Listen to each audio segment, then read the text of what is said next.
Vamos orar. Amado Deus, queremos apresentar a Ti esta reunião. Pedimos ao Senhor que na Tua infinita misericórdia venha nos conduzir na Tua palavra. Senhor, nós Te pedimos que o Senhor fale a nós, que Tu possas, com a Tua palavra, converter o nosso coração mais e mais à Tua vontade, à Tua santidade, que Tu possas trazer nossa mente cativa à Tua voz, para que o Teu falar nos guie, para que o Teu falar possa nos conduzir a viver o Teu testemunho adequado nesta geração. Mais uma vez, ó Supremo Pastor, vem nos falar, vem nos ministrar, vem se derramar, vem sobre nós, vem com a Tua vara, vem com a Tua espada, peleja, vence, convence, porque nós queremos sair daqui, Senhor, tocados pela Tua voz, em nome de Jesus, amém. Meus amados em Cristo, vamos abrir as nossas Bíblias aqui em 2 Timóteo, o capítulo 3, vamos ler os versículos 1 a 5, esta é a terceira palavra acerca do caráter da geração dos últimos dias. Então vamos atentar para 2 Timóteo, capítulo 3, versículos 1 a 5. Sabe, porém, isto: nos últimos dias sobrevirão tempos difíceis, pois os homens serão egoístas, avarentos, jactanciosos, blasfemadores, desobedientes aos pais, ingratos, irreverentes, desafeiçoados, implacáveis, caluniadores, sem domínio de si, cruéis, inimigos do bem, traidores, atrevidos, mais amigos dos prazeres que amigos de Deus, tendo forma de piedade, negando-lhe, entretanto, o poder. Agora prestemos atenção nesta última frase: foge também destes. Meus amados,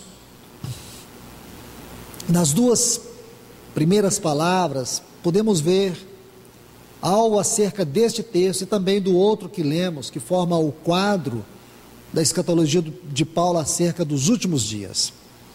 1 Timóteo capítulo 4, versículo 1, ele diz que nos últimos dias alguns apostatarão da fé por darem ouvidos a doutrinas de demônios. Ele diz que alguns apostatarão da fé por darem ouvidos a espíritos enganadores.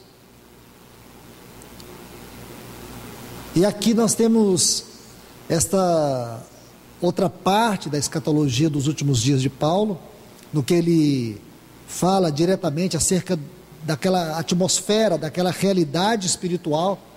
Aí ele diz que nos últimos dias os tempos serão difíceis, trabalhosos. E nós vemos a partir dessa declaração 19 itens. Se você sublinhar aqui, você vai encontrar 19 itens que caracteriza a geração, a sociedade nesses últimos dias.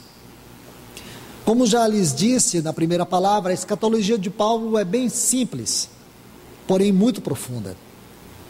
Em 1 Coríntios capítulo 15, versículos 50 a 57, e também 1 Tessalonicenses capítulo 4, versículos 13 a 18, Paulo aborda nesses dois quadros de textos o tempo da volta do Senhor concernente à igreja. E nesses outros dois textos, ele vai abordar a atmosfera espiritual com relação à sociedade, com relação ao mundo e também à vida espiritual. Agora, nessa frase que nós acabamos de ler, foge também destes. Aqui Paulo, ele usa uma declaração muito importante, e é sobre esta declaração que nós vamos estar neste momento, recebendo a palavra do Senhor. O exemplo que nós vamos estudar é o exemplo de Ló, porque Ló foi aquele que viveu um tempo do juízo de Deus sobre Sodoma, Gomorra, todas aquelas cidades ímpias que estavam naquela região. É muito importante nós olharmos aquele cenário, porque nós iremos extrair algumas lições importantíssimas para a nossa vida espiritual. Porque, meus irmãos e irmãs, a atmosfera do mundo hoje precisa ser discernida por nós com muito zelo, com muito cuidado. Nós, os cristãos, não podemos nos dar ao luxo da ignorância. Nós, os cristãos, precisamos ser cuidadosos. Temos que discernir o espírito que está por detrás de todas as coisas. Nós precisamos ver, não é o que está acontecendo, mas o que move, o que está por detrás, qual é o espírito, qual a motivação espiritual. Porque senão, iremos nos perder em algumas circunstâncias, em alguns acontecimentos, porque Satanás sabe muito bem como se esconder, como se disfarçar, para nos distrair, para nos envolver, nos emaranhar, com o único propósito, que nós venhamos cair no espírito das trevas. E trevas na Bíblia fala de ignorância espiritual, fala de falta de discernimento, fala de falta de luz, fala de falta de visão celestial.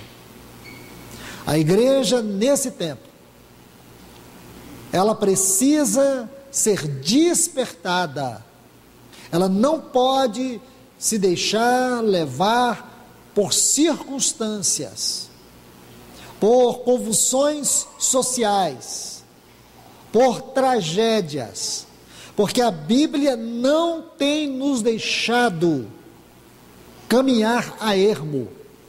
Nós não estamos às cegas, nós estamos caminhando como um exército que está em plena batalha espiritual. Nós temos certeza do que está acontecendo, porque a Bíblia, a palavra de Deus, nos mostra todo o cenário espiritual, todo o cenário político, todo o cenário econômico, todo o cenário social deste mundo. Se você analisar os textos, como por exemplo, Mateus capítulo 24, alguém já disse, e eu concordo, que dentro do assunto da escatologia, talvez Mateus capítulo 24 seja um dos capítulos mais difíceis. E de fato, este capítulo tem sido mal conduzido na interpretação de muitos. Esse capítulo é escrito para dar luz sobre 3 questões. Por exemplo, abra sua Bíblia aqui, Mateus 24, permita-me te mostrar isto. Os discípulos fazem 3 perguntas ao Senhor, e agora o Senhor vai responder essas perguntas. Veja bem, Mateus capítulo 24, versículo 3 diz: estando ele assentado no Monte das Oliveiras, os discípulos se aproximaram em particular dizendo: dize-nos, primeiro, quando sucederão estas coisas? Segundo, que sinal haverá da tua vinda? E terceiro, que sinal haverá do fim do mundo? Então, estas 3 questões, elas estão inseridas aqui em Mateus capítulo 24. Nosso amado Senhor e Mestre, Ele não colocou os fatos dentro de uma ordem didática para interpretação, destas profecias aqui. Ele simplesmente fez uma exposição dessas profecias de maneira geral. Agora, o que nós temos que saber aqui, para entendermos este capítulo, nós não podemos deixar essas 3 perguntas de lado. E quando você estuda esse capítulo, você vai ver muitas frases importantes. Uma delas, nosso Senhor diz assim, Ele dá um sinal, Ele diz quando se daria o começo dessas profecias, e depois Ele nos dá o sinal de quando começará a contagem regressiva para o final das profecias, e depois Ele nos dá o tempo final das profecias. Ele diz assim, não passará esta geração sem que estas coisas aconteçam, porque, em primeiro lugar, essas profecias vão apontar para aquele ano muito importante na história do povo judeu, o ano 70, porque Roma, o general Tito, o general romano, invadiu a cidade de Jerusalém no ano 70, e a cidade ficou sob o domínio dos gentios, até o dia 14 de maio de 1948. Então aqui o primeiro ponto. Segundo ponto, versículo 32, o Senhor Jesus diz assim, olhai para a figueira, tipologicamente falando, a figueira é Israel. Ele diz, olhai para a figueira, quando vede os seus ramos florescer, todos os estudiosos sérios afirmam categoricamente que essa profecia fala do repatriamento dos judeus que se deu em 14 de maio de 1948, porque ali começa uma profecia muito importante. Então nosso Senhor, Ele vai agora nos dar o cenário do tempo do fim, e depois Ele diz assim, no versículo 36, acerca daquele dia, agora Ele vai falar do final, ninguém sabe, nem o Filho, somente o Pai. Aí o versículo 37 ele diz, como foram os dias de Noé, assim também será a vinda do Filho do Homem. Aí ele dá o cenário final. Então você vê, ele deu para nós esses 3 pontos. Existem 3 perguntas no início, existem 3 pontos que nós precisamos considerar acerca do cumprimento dessas profecias, e depois você precisa endereçar cada profecia, as perguntas, e também onde cada profecia se cumpre nessas 3 partes. No ano 70, no ano de 1948 e nos dias finais. Se você compreendeu isso aqui, você vai compreender, vai entender essa profecia. Ela é magnífica. Então Mateus 24, Lucas 21, Mateus 24, Marcos 13, Lucas 21, constitui o Apocalipse nos Evangelhos. Sobre os dias finais, nós vamos entender que tudo nosso Senhor deixou para nós. Não há nada que esteja acontecendo que a Bíblia não tenha mostrado, não tenha mencionado. Até quando você vê assim, é claro que alguns dizem, eu não posso contradizer e nem estou aqui sendo dogmático, quando a Bíblia diz assim, ai das grávidas, eu sempre me perguntei sobre esse texto, e muitos me perguntaram sobre esse texto, eu nunca soube responder, mas se tem um tempo que nós podemos dizer, ai das grávidas, é agora. Que pânico as mulheres recém-casadas, ou muitas outras, cada um no seu contexto, tem vivido de angústia concernente gravidez. Então, meus irmãos, nós temos visto pestes, cada dia uma novidade, e nós sabemos que faz parte até mesmo do controle do governo não causar pânico na sociedade, porque se nós tivéssemos de maneira absoluta todas as informações, nós entraríamos em pânico. Então é propósito do governo, e ninguém também deve entrar em pânico, especialmente o povo de Deus, porque se o mundo entrar, nós não temos que entrar. Agora uma coisa é certa, nossa expectativa está no nosso Senhor, naquele que não nos abandona e nem nos abandonará. Nossa certeza é que Ele é fiel e cumprirá a sua palavra como tem cumprido até agora. Nenhum tio dessa profecia vai falhar. Por quê? Porque essa palavra é o seu caráter. Essa palavra é o seu caráter. E nós estamos vendo as profecias se cumprir.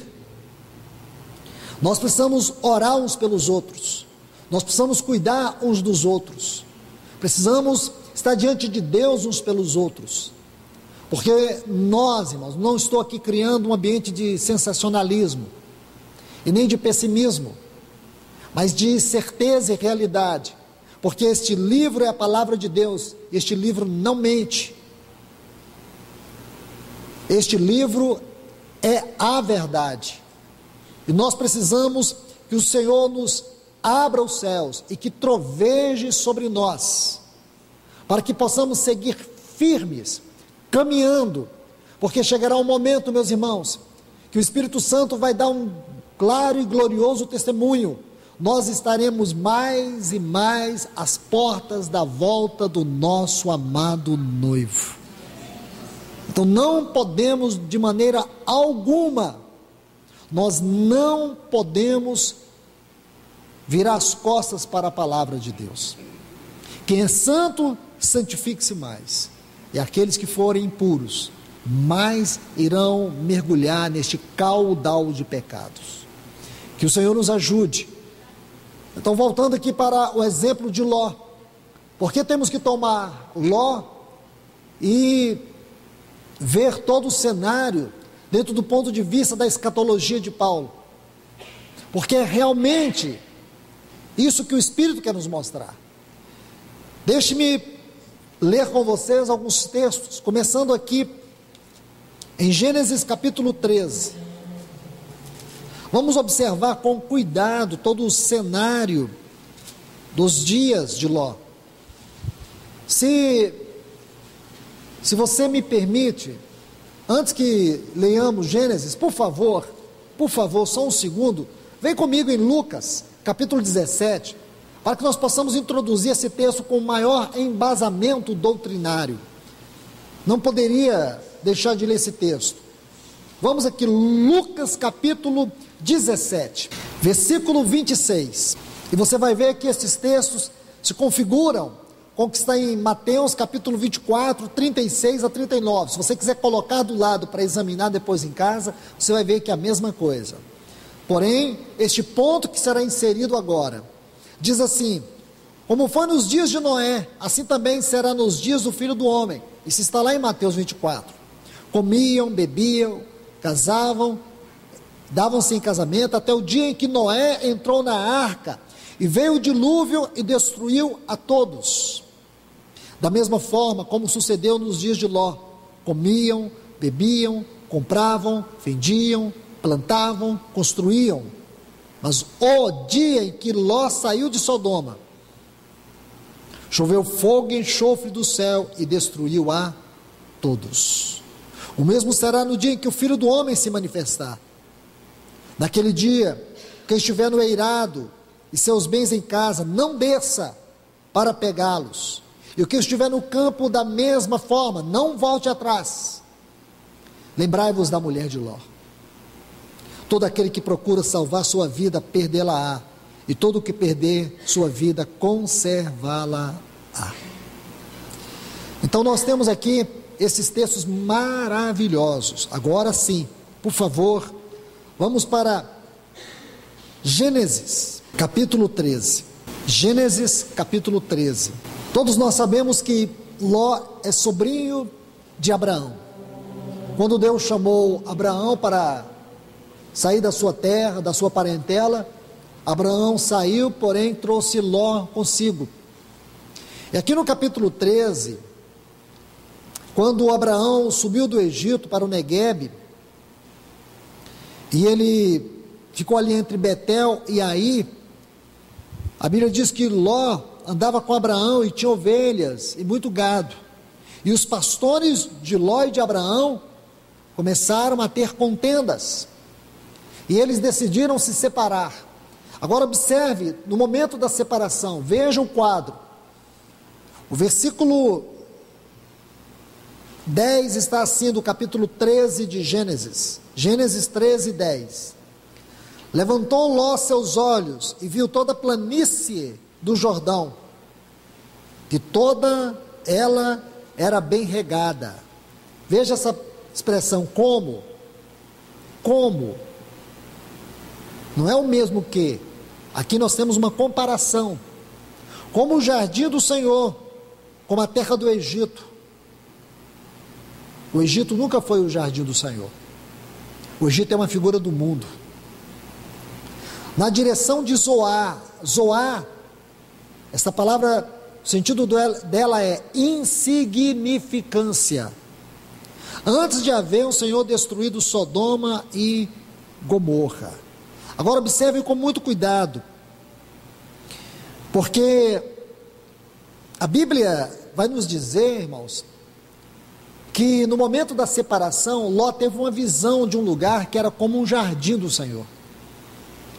Porém, esse lugar era um lugar de terrível profanação, perversidade, pecados. Esse lugar era a região de Sodoma e Gomorra. E Ló foi caminhando para isso. Veja, por favor, olha o versículo 12. Acampou Abraão na terra de Canaã.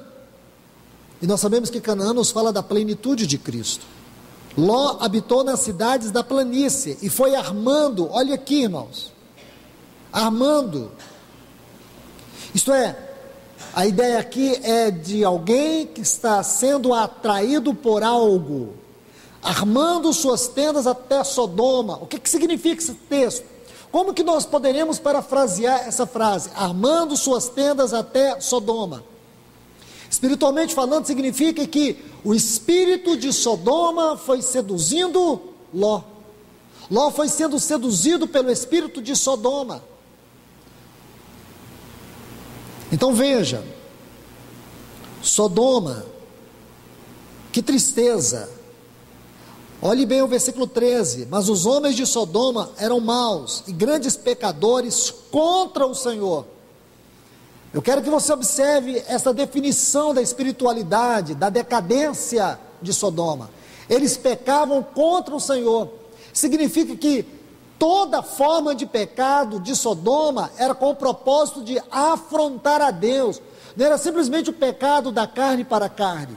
Tudo que eles praticavam com o propósito de afrontar o Senhor. Você quer entender por que Deus destruiu Sodoma? Olhe para esse texto. Hoje você vê as pessoas pecando, claro, a nossa sociedade hoje é muito mais pervertida, possivelmente, mas aqui tem um detalhe, e eu creio que isso descreve muito os nossos dias. A nossa sociedade, ela peca, mas é contra o Senhor. O que faz contra o Senhor. Hoje as pessoas estão mais petrificadas em seus corações em relação à voz de Deus. O mundo é mais hostil, o mundo é mais pervertido. E hoje, o pior é que perversão tem uma certa legalidade, tem uma certa atração segundo o curso deste mundo. As pessoas mais pervertidas são aquelas que estão em maior ascensão. São as pessoas que estão sendo copiadas pelas crianças, pelos jovens. As pessoas mais pervertidas, aquelas moralmente degradadas, são as que têm servido como padrão dessa sociedade caída. E o objetivo final de Satanás em tudo isso é afrontar o Senhor. Então Ló foi sendo atraído pelo espírito de Sodoma, porque Sodoma é uma figura do espírito do mundo, do espírito depravado do mundo. Irmãos e irmãs, do ponto de vista espiritual, mundo na Bíblia, embora é uma palavra genérica, mas mundo na Bíblia, nas maiores ocorrências, do ponto de vista espiritual, é uma entidade, é um poder sedutor, é um poder que tem como único objetivo roubar-nos da presença de Deus.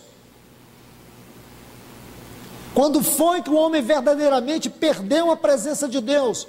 Quando ele passou a colocar o seu prazer, a sua provisão e a sua proteção no seu próprio suor. Isso está aqui no capítulo 4 de Gênesis, na descendência de Adão.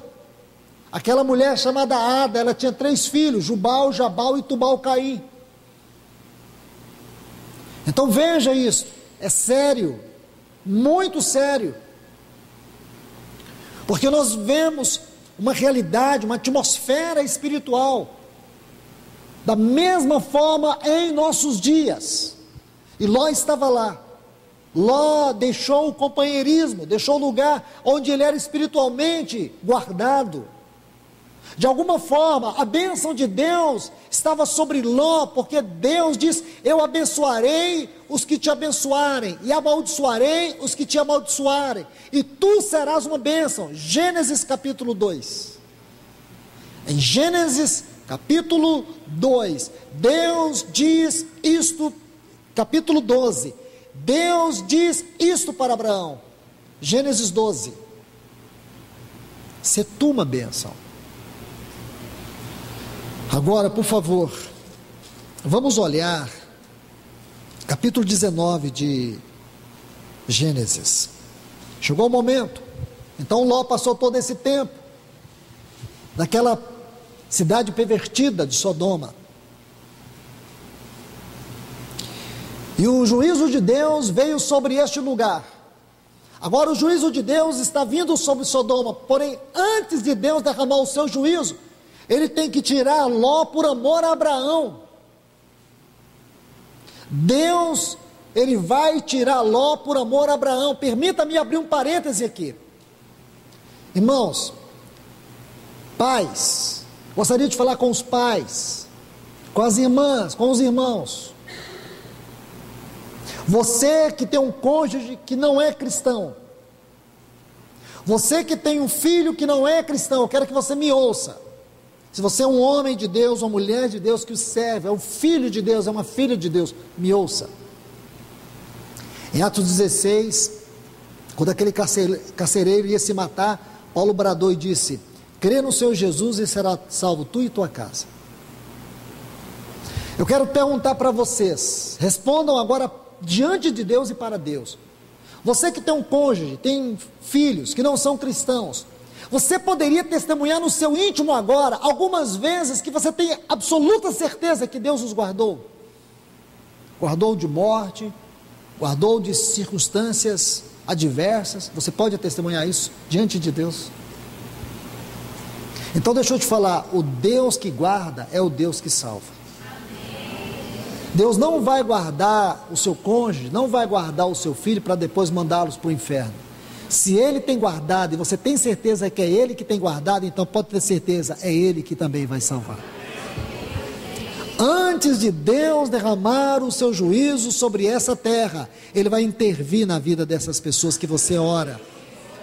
A não ser que você não ore por eles, a não ser que você, eu tenho duvido que alguma mãe, algum pai, alguma esposa ou esposo aqui não tenha orado pelo seu cônjuge de joelho com muitas lágrimas. Então eu quero te falar isso, pode ter certeza, e que você esteja seguro agora, que o Deus que tem guardado, é o Deus que vai salvar.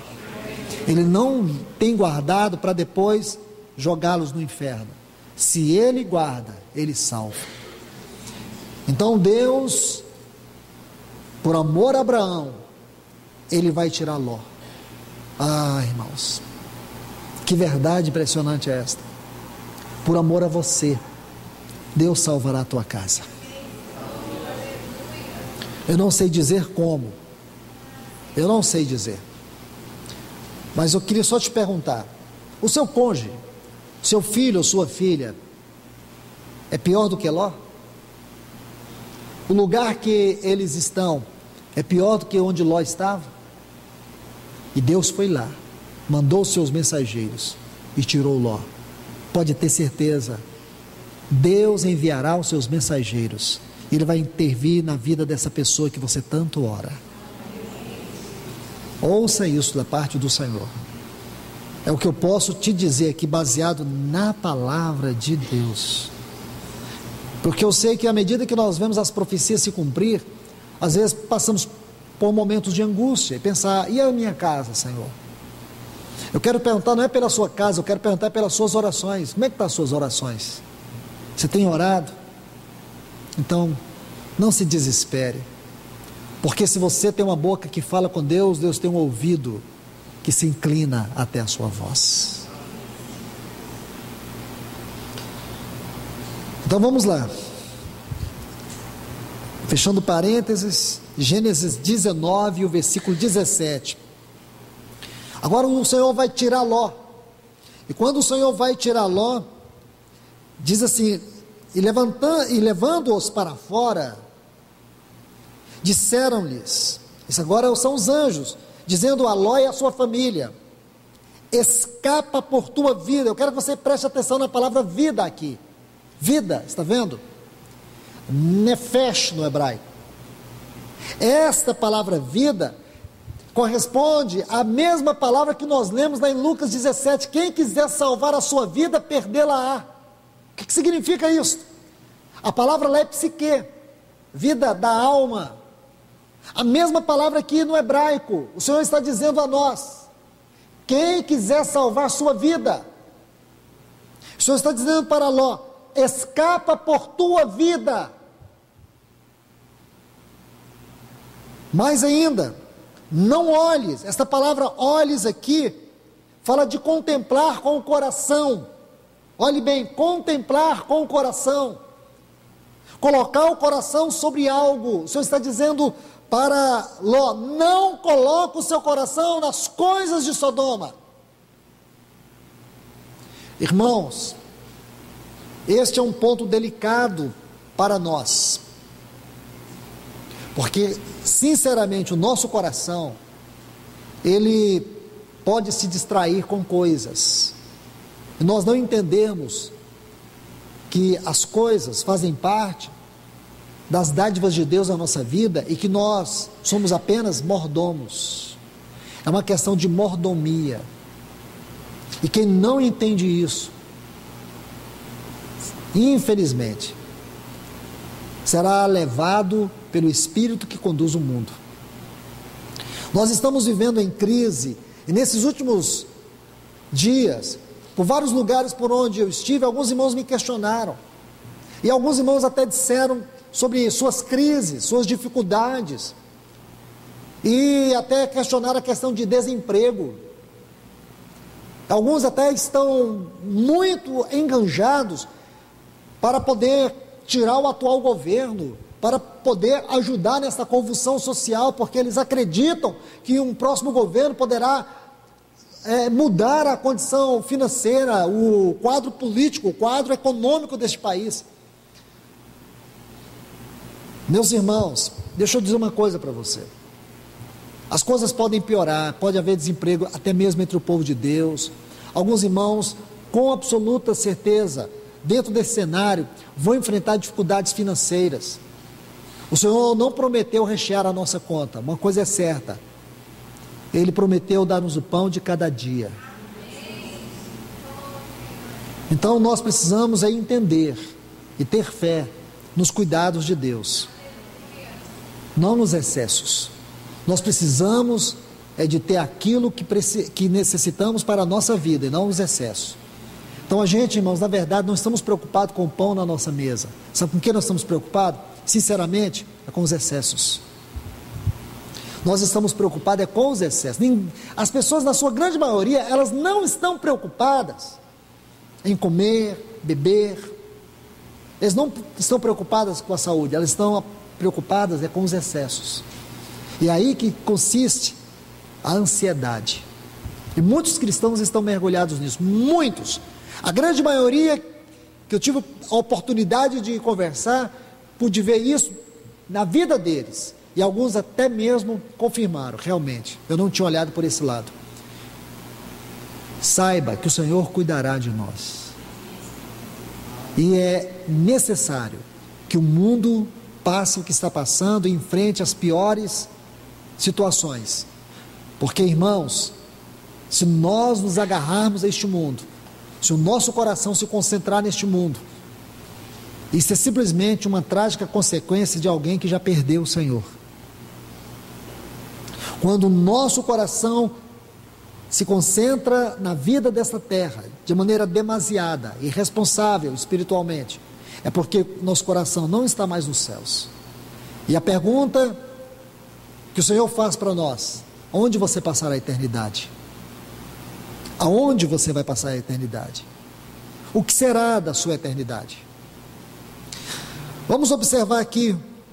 Aqueles anjos disseram para ele: não olhes para trás. Está vendo aqui?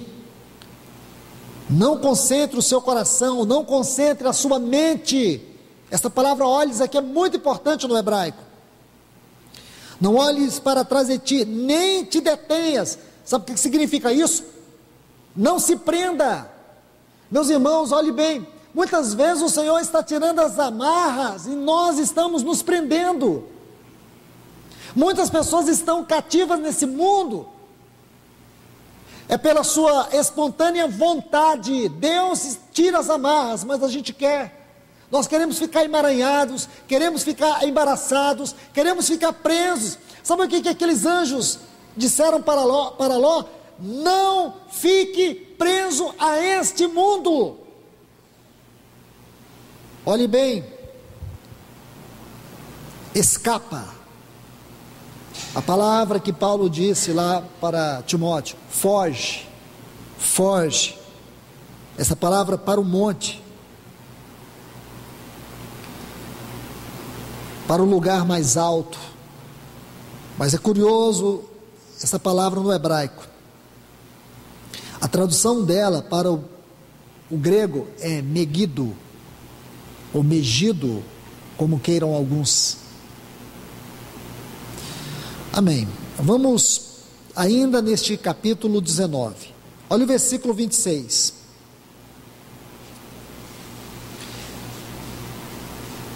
Gênesis 19, versículo 26. Então a mulher de Ló olhou, está vendo aqui a mesma palavra que está no versículo 17, não olhes, não olhes. Deixe-me explicar essa palavra que olhou. Essa palavra aqui, o texto no hebraico, não indica que ela virou o seu rosto, porque a ideia que a gente tem é que a mulher de Ló virou uma estátua com a cabeça virada para trás. Então tire isso da sua cabeça. Na verdade, o problema é mais sutil. Era o coração dela que estava voltado. O problema não era os seus olhos físicos, era o seu coração. Porque o nosso problema está aqui dentro, irmãos. O nosso problema é no que sinto, no que penso, no que quero. Mente, vontade e emoções. Este é o nosso problema. Porque mente, vontade e emoções é a faculdade da alma, ou as faculdades da alma.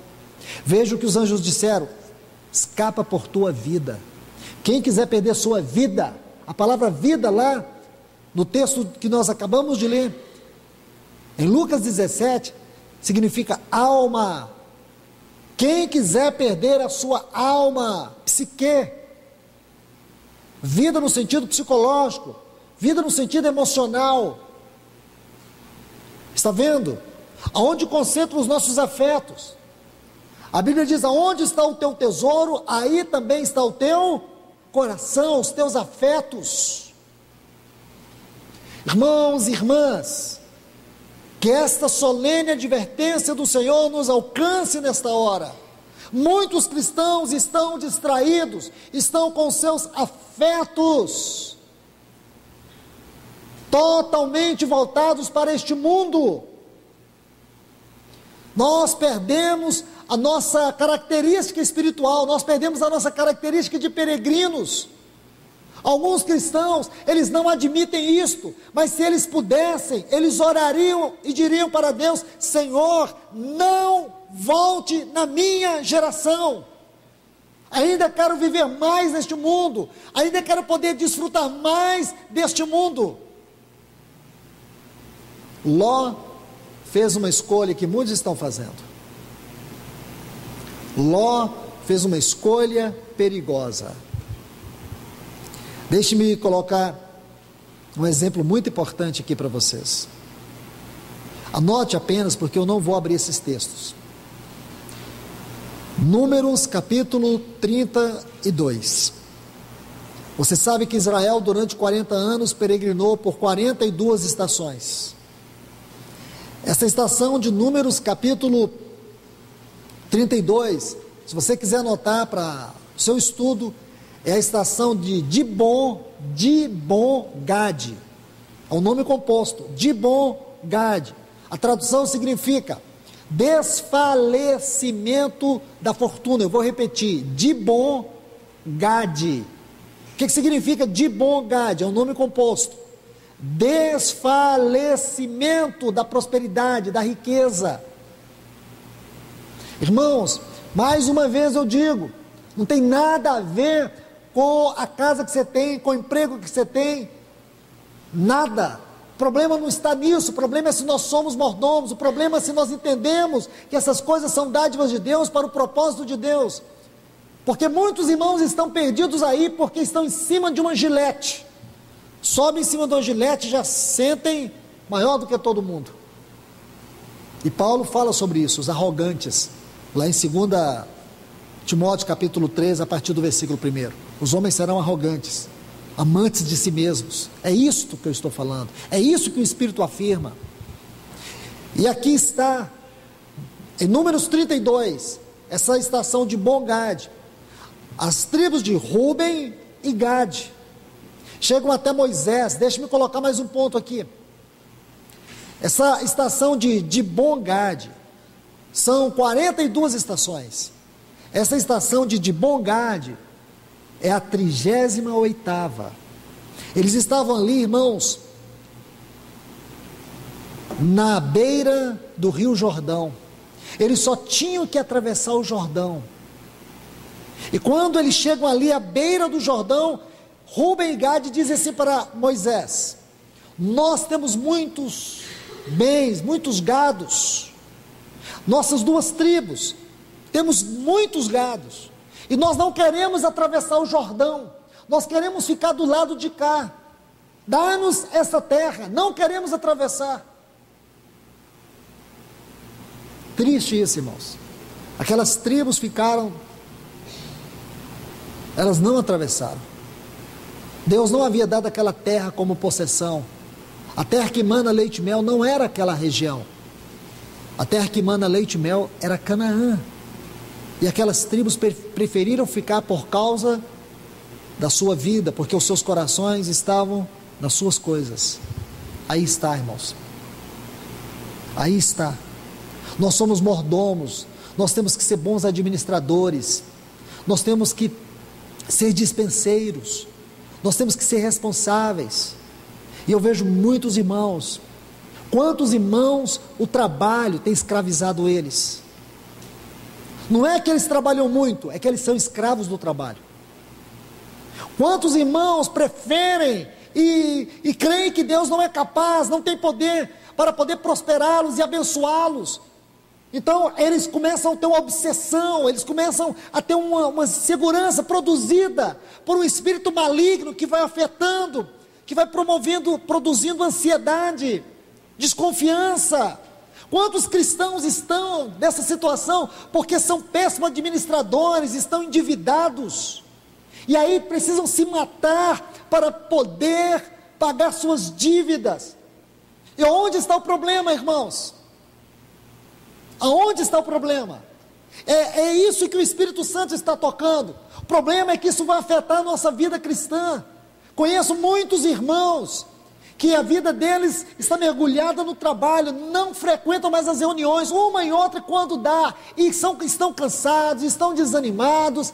Sempre que você conversa com eles, é um caminhão de queixas. Sabe o que é isso? Esgotamento espiritual. Isso já está lá na Bíblia, em Daniel capítulo 7, onde diz que Satanás magoará os santos. A palavra magoará ali, a tradução dela, do aramaico, é esgotar, é cansar física e emocionalmente e espiritualmente. Muitas pessoas estão cansadas fisicamente, muitas pessoas estão cansadas emocionalmente e espiritualmente. E por outro lado você vê irmãos que trabalham responsabilidades grandiosíssimas, mas eles não perdem o foco. Como você explica isso? Como você explica? Porque o problema é a questão, não o problema, a questão está no coração. Não é de quem trabalha muito ou de quem tem muito para administrar. É quem colocou o Senhor como prioridade da sua vida. Não é se a pessoa tem um cargo uma grandiosíssima responsabilidade. Olhando assim, esse tipo de pessoas mal deveria frequentar reunião. No contexto do mundo hoje, uma pessoa que trabalha muito, dentro de uma capital como a nossa, de 1.300.000 habitantes, deveria reunir, se possível for, só no domingo de manhã. E olha lá, porque domingo é dia de descanso, né, irmãos? Ninguém é de ferro. Mas estamos falando de pessoas que isso não é problema para eles. Não é problema para eles. Sabe por quê? Porque a questão não está no que eles fazem, está a quem eles servem. Porque quando se serve o dinheiro, uma moedinha, 30 peças de prata já é o suficiente para abandonar o Senhor. Mas quando você tem o Senhor como prioridade, você não tem desculpas. Você não consegue nem, se você quiser, às vezes o corpo não quer, às vezes o corpo não corresponde, mas você fica pensando, meu Deus, como eu posso deixar a tua palavra, deixar o que o Senhor está falando? Porque, irmãos, eu falo uma coisa para vocês: não negocie, não abaixe suas armas, não se tornem cristãos virtuais, porque muitos, nessa condição e nessa suposta justificativa, preferem ficar em casa ouvindo mensagem via internet. Eu já falei para os irmãos, amém por esse trabalho. Esse trabalho dos irmãos tem sido um trabalho precioso, mas esse trabalho não é para nós aqui, esse trabalho é para muitos que estão em situações, e os testemunhos são dezenas e dezenas de pessoas que tiveram contato com esta palavra de uma maneira extraordinária. Seus olhos foram abertos, sua visão foi ajustada, sua alma transformada. É para estes. Então, muito cuidado, e falo para os irmãos, não se torne jamais esse tipo de cristão. Nós temos que ser cuidadosos, irmãos, porque os tempos são perigosos. Há muita distração, há muito entretenimento, há muitas coisas para nos prender. E eu sei de uma coisa, que aqueles que esperam no Senhor renovarão suas forças. Eu tenho absoluta certeza, quando você consagra um tempo para a reunião da igreja, a reunião da palavra, eu tenho absoluta certeza que o Senhor renova as tuas forças emocionais, físicas. O Senhor te alimenta, o Senhor te sustenta, o Senhor te guarda e o Senhor te abençoa. Porque de maneira geral há um espírito maligno que está promovendo um grande desânimo nas pessoas, um grande enfado, um grande cansaço. E porque você ainda não se cansou, porque você ainda não abaixou as suas armas, é porque o Espírito Santo, ele insiste e persiste sobre a tua vida. Então veja que a mulher de Ló voltou para trás e se tornou numa estátua. Esta aqui é uma palavra muito importante. A tradução significa uma representação. Essa palavra estátua aqui, a tradução dela do hebraico é uma representação. A mulher de Ló se tornou uma representação de sal. O que significa o sal? Aquilo que a Bíblia diz: se o sal não salgar, para nada mais presta. Quando o sal perde a sua capacidade de fazer diferença, quando o sal não tem a capacidade de produzir o tempero, o equilíbrio, não presta para nada, a não ser pisado, ridicularizado pelos homens. É isso que o Senhor está nos dizendo, irmãos. É algo muito sério o que nós estamos vendo e vivendo. Agora, eu quero apenas colocar as palavras finais sobre isto. E se o Senhor permitir, numa outra oportunidade, nós vamos seguir estudando isso aqui. Que nós possamos dar ao Senhor a máxima atenção, que nós possamos prestar todo o nosso zelo e cuidado ao ouvir o Senhor, porque Deus está falando à sua igreja. Nós não temos o direito de dizer se o Senhor não tem nos falado. Ele tem falado, e Ele fala porque Ele é o bom pastor que nos ama. Ele sabe quais são as dificuldades que eu e você temos enfrentado em nossa vida neste mundo. Ele sabe quais são as coisas que nos distraem. Eu creio que todos nós aqui, enfrentamos em alguma área da nossa vida uma dificuldade. Existe uma razão muito clara para o Senhor nos falar o que Ele tem falado nesse tempo. Primeiro, eu sei, é o seu zelo, é o seu amor, é porque Ele não desiste de nós. E segundo, é porque Ele vê em mim e em você algumas deficiências, algumas distrações, alguns caminhos perigosos. Então, irmãos, que possamos ouvir o Senhor, que possamos dar ao Senhor toda a preeminência à sua palavra, que nós não venhamos fazer o que fez a cidade de Jerusalém. Em Mateus capítulo 21, você sabe que todo o cenário do capítulo 21 de Mateus começa em Lucas 9, versículo 51.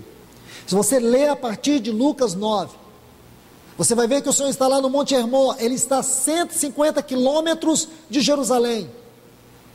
E a Bíblia diz, vai nos mostrar claramente, que 7 vezes o Espírito Santo dá ênfase que Jesus estava indo para Jerusalém.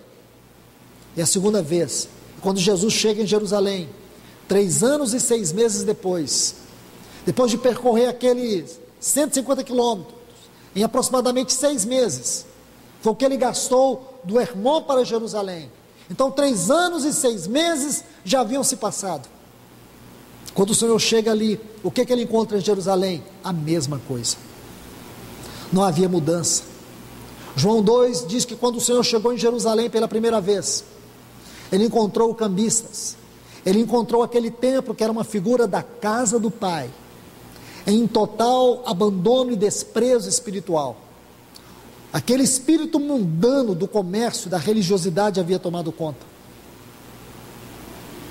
Eu creio que essas duas coisas caracterizam os nossos dias, do ponto de vista negativo: mundanismo e religiosidade.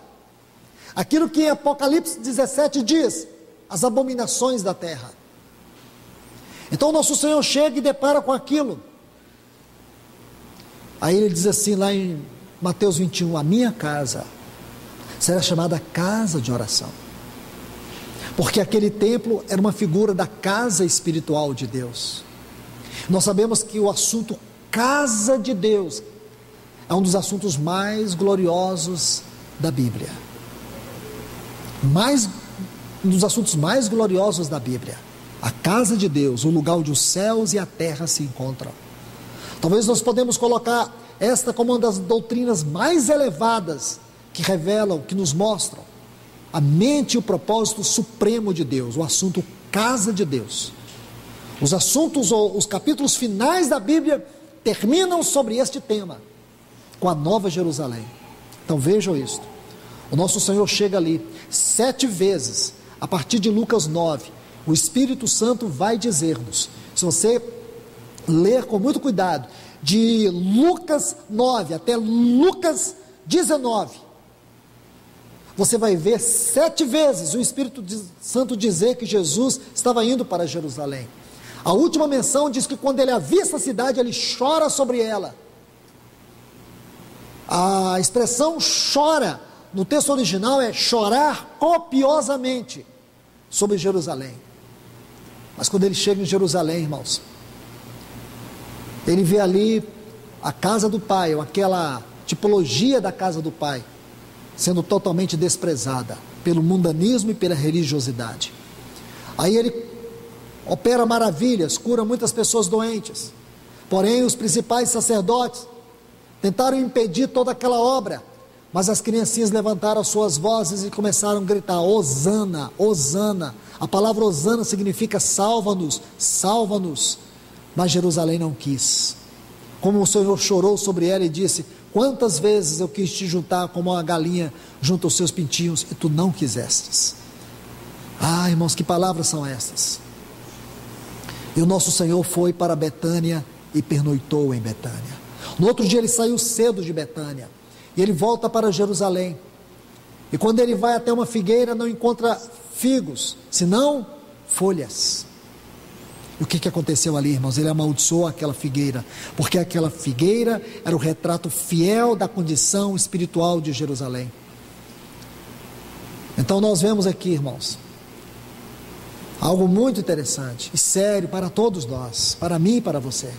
Quando o nosso Senhor Jesus, lá em Atos 2, Lucas 24, os estudiosos dizem que quando o nosso Senhor, ele ascende aos céus, ele está com a sua face voltada para Betânia e com as suas costas para Jerusalém. Que cena triste é essa, irmãos? Aquela cidade, que um dia diz, a Bíblia, em Deuteronômio capítulo 12, Deus escolheu aquela cidade para ali fazer brilhar o seu nome, para ali glorificar o seu nome. Agora aquela cidade, ela perdeu o tempo da visitação. Nosso Senhor diz assim, em Lucas: matarão os teus filhos, derrubarão os teus muros, porque não conheceste o tempo da minha visitação. Então, meus irmãos, eu posso dizer para vocês uma coisa: o Senhor está visitando a sua vinha novamente, o Senhor está visitando a sua casa, o Senhor está visitando nós nesse tempo, e falo para vocês, Ele está trabalhando de uma maneira gloriosa e silenciosa, onde vai produzir um grande avivamento, que vai culminar com o arrebatamento desta igreja gloriosa. Então, meus irmãos, eu tenho certeza que Ele não vai virar sua face, Ele não vai dar as costas para nós. Eu tenho certeza que há um povo que tem prestado atenção, que está ouvindo, que está recebendo esta palavra, e este é o povo mais feliz, é o povo mais privilegiado. Eu sei que está difícil para você, meu irmão, e está difícil para mim, está difícil para todos nós.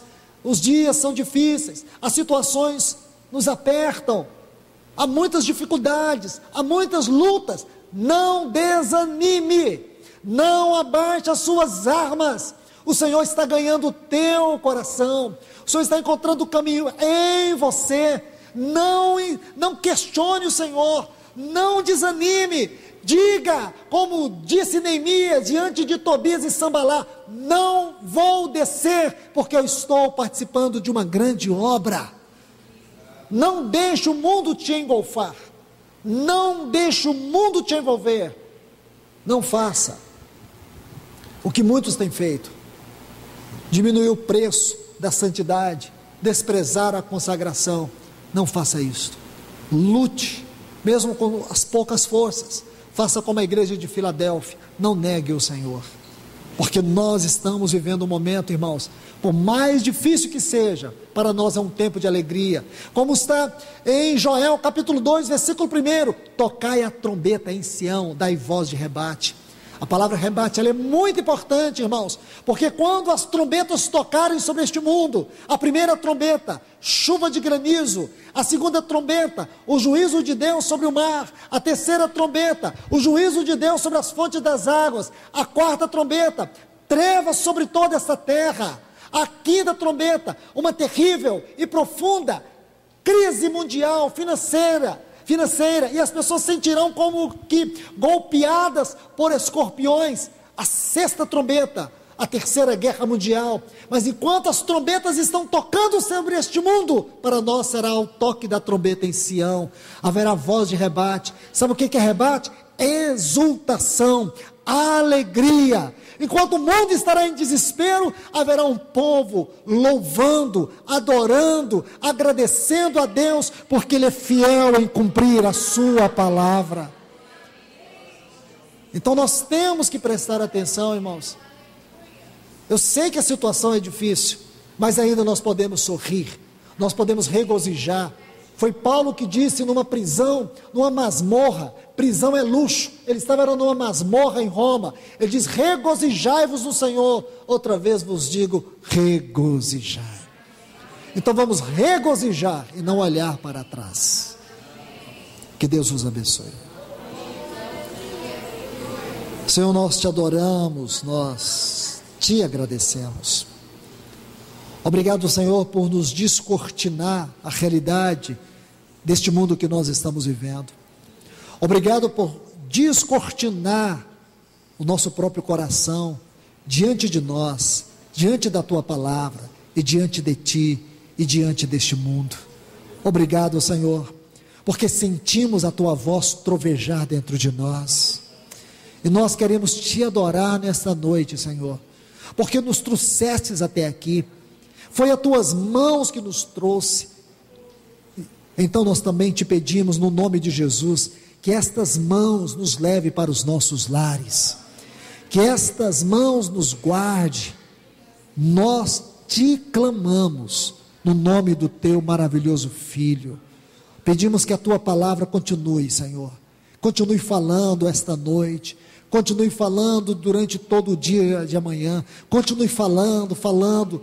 Nós queremos dizer como Samuel: fala, Senhor, porque a tua serva, o teu servo ouve.